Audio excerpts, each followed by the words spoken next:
Magandang araw po sa inyong lahat mga kababayan, sa ating po mga kababayan dito sa Pilipinas. Magandang hapon po sa inyong lahat. May malaking balita po na lumabas ngayon. Kinasuhan na po ng United States government si dating COMELEC Chairman Andres Bautista at top executives ng walang iba kundi si Smartmatic. Dahil sa panunuhol related to the 2016 presidential elections, general elections, na nahantong sa money laundering at conspiracy. So ang balitang ito ay lumabas sa Rappler, and isalin ko po sa wikang Tagalog for everyone to understand. And then komentuhan ko po, kung kulang po yung information, idadagdag ko po based on my knowledge. So ito po yung balita, kinasuhan ng United States government ang dating chairman ng COMELEC na si Andres Bautista for money laundering and conspiracy dahil sa pagbulgar ng kanyang asawa na may tagong yaman siya na mahigit 1 bilyong piso or 17.57 million United States dollars. Ang mga transaksyon na to ay may kinalaman sa presidential elections noong 2016. Ang nagsampa po ng kaso, mga kababayan, ay ang Homeland Security Investigations na bahagi po ng Department of Homeland Security ng United States Government. At isinampa po ang kaso kay Bautista at top executives ng Smartmatic sa United States District Court in the Southern District of Florida noong nakaraang September 19. Itong September 19 lang. So, sinampa po itong kaso sa kanya at lumabas po ito sa balita. So, ayon sa complaint, nakatanggap si Bautista ng bribe money or suhol mula sa top executives ng hindi pinangalan ng Paul Technology Company and its subsidiaries. In exchange, kapalit ng assistance sa kanilang bid para makakuha ng multimilyong dolyar na election contracts noong 2016.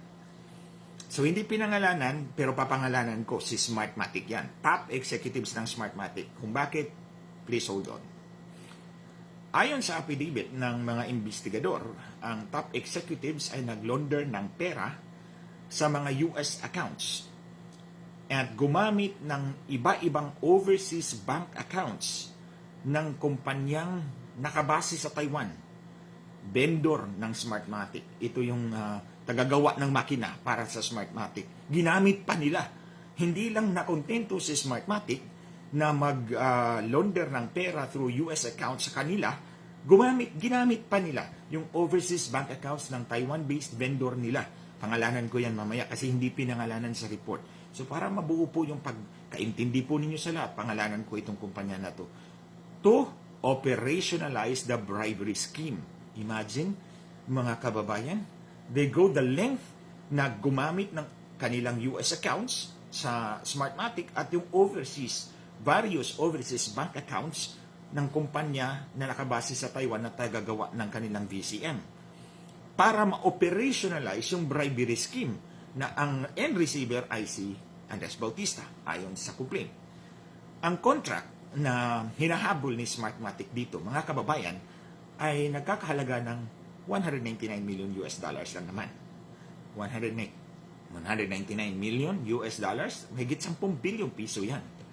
So, kasama dyan ang pag-arkila ng 90,000 vote counting machines at serbisyo na may kinalaman sa pag-transmit ng resulta. Wala nang iba. Hindi nga pinangalanan, mga kababayan, sa affidavit kung sino itong top executives ng Paul Technology Company and its subsidiaries. Pero wala nang iba. Kasi si Smartmatic ang nagbigay ng 90,000 vote counting machines and services related to transmission of election results noong 2016 elections. So walang iba. Si Smartmatic yan. Top executives ng Smartmatic. So, nagkaroon ng investigasyon ang Homeland Security Investigations ng Department of Homeland Security ng Amerika dahil nga binulgar ng asawa ni Andres Bautista sa NBI na meron siyang tagong yaman. So, of course, sabi ni Bautista, inosente ako dyan. Well, that is his defense. So, sabi niya, hindi siya humingi ng bribe money from Smartmatic or any other entity, but that is his defense. So, tingnan natin kung how his defense will hold. So, i-explain lang natin muna itong report ng Rappler tungkol dito. So, teka muna kasi madaming ads si Rappler nawawala. Okay. So, nawala na tuloy. Wait, I'll just reload it. Okay. So, balik tayo rito. Anyway, pa-register naman dito si Rappler. Okay. At any rate, sinabi ng buti meron akong notes. Okay. Ang sabi naman ang depensa naman ng Smartmatic, wala namang kinalaman si Andres Bautista rito kasi nung eleksyon, hindi naman siya active doon sa steering committee. Kaya nga, mga kababayan, sabi ko, steering committee parang piyesta eh. Tingnan nyo yung piyesta invitation ninyo, parang mayroon palaging steering committee. So parang piyesta sa COMELEC yung eleksyon. Piyesta kasi maraming pera. So at any rate, sabi nila, wala namang participation dyan si Bautista. Ang nagsabi naman ito ay si Commissioner Christian Bot Lim. I don't know if Bot na B-O-T o B-O-U-G-H-T. Oh. So si Christian Lim na siyang chairman ng steering committee at that time. So sabi niya, hindi naman sumali si Bautista dyan. Kami yan. So siya. Now, tingnan natin mga kababayan kung nasaan ngayon si Bot Lim. Si Commissioner Lim. Spokesperson po siya ng Smartmatic. Dating commissioner ka ng COMELEC, hindi ka pa pwedeng mabuhay sa panananggol dyan sa mga election cases. Bakit mo kailangan magpaka-spokesperson ng Smartmatic? Bakit ikaw pang kinuha ng Smartmatic? Ano bang purpose dyan? Well, the fact speaks for itself, mga kababayan. Kung kinuha ka ng Smartmatic para gawin kang spokesperson, inagamit ka ng Smartmatic dati. At any rate, sinabi niya na hindi sumali si Bautista at that time, pero natandaan ko, nung pumunta dito si Lord Malloch Brown, yung chairman ng Smartmatic, June 2015, palapit na yung eleksyon. May disqualification si Smartmatic at that time. Na-disqualify si Smartmatic actually, 3 beses na-disqualify si Smartmatic. Pero, nung pumunta dito yung chairman ng Smartmatic na si Lord Malloch Brown, nilift ng COMELEC sa pamumuno ni Andres Bautista, kasama si Christian Lim, tinanggal nila yung disqualification ni Smartmatic. So, nung tinanggal nila yung disqualification ni Smartmatic, tuloy-tuloy na nakuha ni Smartmatic yung $199 million contract. So, anong ibig sabihin nun? Walang kinalaman si Andres Bautista, walang kinalaman si Christian Bot Lim, kayo yung pumirma para tanggalin yung disqualification ni Smartmatic. 3 beses yun na-disqualify. So sabi ni Smartmatic, marami namang tao dyan ang kasama sa bidding process. So hindi namin makukontrol yan. Pero look at what happened by June 2015. Itong mga komisyoner na to sa pamumuno ni Andres Bautista at nandun si Christian Lim, tinanggal nila yung disqualification ni Smartmatic. So tuloy-tuloy. Kaya nga, sinabi ko, I honestly believe, despite the fact na ito yung nangyari ngayon, binulgar ko si Lisa Marcos na nakipag-usap kay Smartmatic bago yung eleksyon sa 2022, dinaya si Bongbong Marcos noong 2016 nitong COMELEC at Smartmatic. So, balik tayo doon sa sinabing vendor sa Taiwan. Hindi pinangalanan. Pero ang pangalan ng vendor na yan ay si Jaltec International Incorporated. Jaltec International Incorporated. Bakit alam ko to? Dahil meron kaming kopya ng kanilang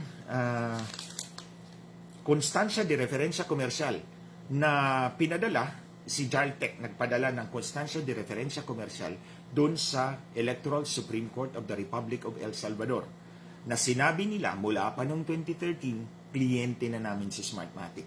Kliyente na namin yan. So, 2013 pa. Ang date ng commercial reference ay August 20, 2013. So, malapit ito sa 2016 presidential elections. Kaya ito yung ginamit namin na ebidensya laban kay Smartmatic. Kasi sinasabi ni Smartmatic, kami ang gumagawa ng makina. Hindi. Hindi kayo ang gumagawa ng makina. Si Jaltec International ang gumagawa ng makina. This is an original equipment manufacturer. Contract manufacturer sila. Silang gumagawa ng BCM para kay Smartmatic. Inangkin ni Smartmatic na sila ang gumagawa noon. Kaya ito ang pinalabas namin at that time. Na hindi. Kasi merong pag-aamin si Jaltec doon sa Electoral Supreme Court of the Republic of El Salvador na kliyente lang kayo mula pa noong 2003 pala. So ngayon, ayon sa complaint ng Department of Homeland Security, ginamit din ng Smartmatic yung various overseas accounts ng Jaltec para ma-operationalize yung bribery scheme. Yung plano nila na umabot talaga kay Bautista yung pera. So, yung transfer, merong transfer doon, hindi ko na makita dito sa kasi meron ng to register. So, may dumating na $1 milyong sa account ni Bowman na konektado sa account ni Bautista. So, tapos binalik yun. Pero, binalik uli nila through other means. So, imagine, binalik ni Bautista, binalik ulit ni Smartmatic. Kumbaga, pinilit nila. All in all, ang bribery amounted to about $10 million. $10 milyong. So, that's about half a billion pesos. So, hindi tayo magtataka kung ang tagong yaman ay 1 billion. So, kung 1 billion ang tagong yaman, merong $10 million si Smartmatic na suhol kay Andres Bautista. But of course, this is subject to his defense. Yung sinabi niya, hindi ako tumanggap ng bribery or bribe money. So, $10 million. Ang malaking question ngayon, mga kababayan, is this. Saan kukuha? Saan babawiin ni Smartmatic ang $10 million na sinuhol nila? Saan babawiin ni Smartmatic yung $10 million na binayad nila, sinuhol nila kay Andres Bautista? Walang iba kundi sa pagbibenta ng mga elective positions. 50 million yung congressman, 200 million yung senador. So, binibenta nila yan. Matagal ko nang sinasabi, binibenta ng Smartmatic yung eleksyon.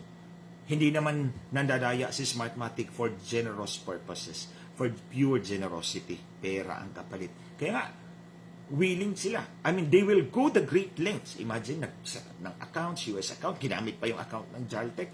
They will go the great lengths para lang ma-operationalize yung bribery para umabot yung pera doon sa gusto nilang bigyan. So, kung makikita mo yung election provider na ganito, nanunuhol sa Commission on Elections, saan babawiin yung pera? Doon, sa pandaraya. Kasi ang pandaraya ay hindi naman eleemosynary purpose. Hindi naman siya for generosity, but for money. So, yan ang ngayon kay Smartmatic. Okay, now, dito tayo. What does this bribery allegation prove? First is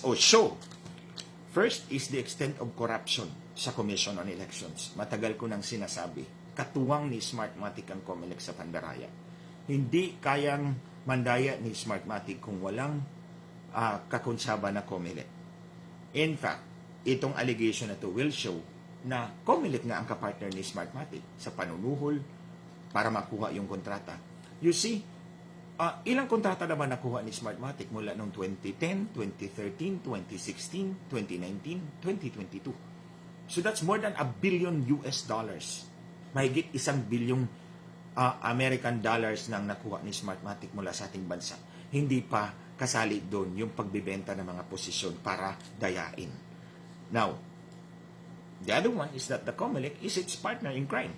Partner in crime sa procurement, partner in crime sa pandaraya. Pangatlo, the extent of the bribery scheme and the network of Smartmatic to go the great lengths para makuha yung kontrata. Kasi they're not after the kontrata, they're after the cheating kasi mas malaki yung kita dun eh. Walang kapital dun eh. They will just input kung anong gusto nilang boto ilalabas ng kanilang makina. That's the extent of the bribery scheme and network of Smartmatic. Pang-apat, to bribe is to steal. Diba? To bribe is to steal. Bakit kailangan mo manuhol sa mga opisyal ng COMELEC para makuha mo yung kontrata? which is unfair to the other bidders. Kaya nga walang nananalong iba eh. Kung tituusin natin, halos lahat na practically all the contracts sa Comelec, mula pa noong 2010 hanggang 2022, sa kanila. And with the blessing of Lisa Marcos, ibibigay na naman yan ngayong 2025. Kaya nga, pinalabas ko yung impormasyon na yan. Yung pag-aamin ni Lisa Marcos na nag-usap sila ng may-ari ng Smartmatic. Kasama niya 2 technical guys. In the hope na matigil na tong kalakaran na to. This case proves na hindi malinis si Smartmatic. At the very least, this case proves na hindi malinis si Smartmatic. Sabi ko na, to bribe is to steal. Nanakaw niyo yung kontrata to the detriment of the other bidders. But more importantly, ang publiko ang biktima. Tayong lahat, ikaw at ako. So, balik tayo dito sa, hindi ko tatapusin to na hindi ko i-discuss uli yung revelation ko.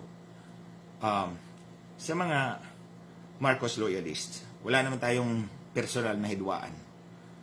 But I want you to open your eyes. Hindi Santos si Ferdinand Marcos Jr., hindi Santos si Lisa Marcos. In fact, pang-siyam na araw na ngayon na binulgar natin to. Sumagot ba si Lisa Marcos? Kumbaga, natapos na ang nobena. 9 na araw na nobena. Natapos na. Pero hindi tayo sinagot ni Poong Lisa. What does it mean? Bakit? Mahirap pang sagutin ang paratang ko sa kanila. Ang simpleng sinabi ko, inamin mo, Lisa Marcos, na magmi-meeting ka at ang may-ari ng Smartmatic. And I found out na si Roger Piñate, Alejandro Martinez ito. And then kasama mo 2 technical guys, pero hindi ako pwede. Kasi sobrang galit nila sa akin, which is true. Totoo yun, sobrang galit nila. In fact, nahantong sa kamatayan ni Richard Santillan. Tinorture, pinatay. So totoo yung sinabi niya. Now ngayon, anong mahirap dyan para sagutin o itago na lang ninyo? You cannot hide the truth because the smoke is out there. Where there's smoke, there's fire. Sagutin nyo para magkaalaman tayong lahat. Ako handa akong humarap kay Lisa Marcos o sino mang opisyal na gusto niyang papasagutin sa akin. Pero yun nga, inuulit ko, natapos na ang 9 na araw ng nobena. 9 na araw ngayon. Hindi pa sumagot si Poong Lisa.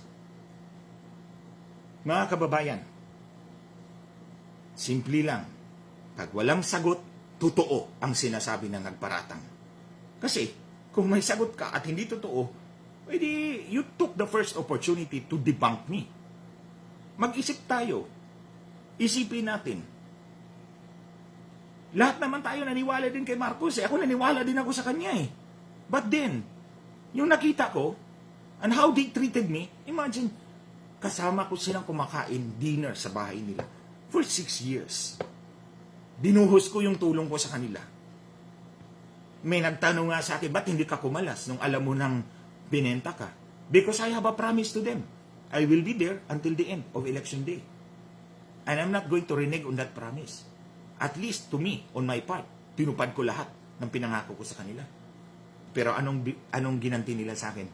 Katraidoran. Kung nagawa nila yan sa akin, paano na lang kaya kayo na hindi nila kilala? Isipin nyo. I'm waiting for Lisa Marcos to answer. Hindi pwedeng magtago kayo. Hindi pwedeng i-ignore ninyo because that's a fact. And it's out there. Legal yung document na pinirmahan ko. Hindi ako nagsisinungaling. And then going back to Smartmatic, eto ngayon. Hindi pwede si Smartmatic na hindi niya makuha yung kontrata sa 2025. Kasi yung kontrata sa 2025 ay mas malaki. Halos $350 million. Mas malaki yung kontrata nito. At pag nakuha nila ito, garantisadong sila pa rin sa 2028. Kasi sasabihin na naman ni Comelec, nabili na natin, naarkila na natin yung makina eh. Gagamitin ulit natin. Then sa susunod na lang natin papalitan. That's a lame excuse. Kaya this is now or never. Tutulan natin ang Smartmatic. Kasi makikita mo talaga, ang Smartmatic ay isang sindikato. Yung pag-set up ng bank accounts, ng kanilang US accounts, and then gamit pa yung bank account ni Chartec na hindi naman sa kanila.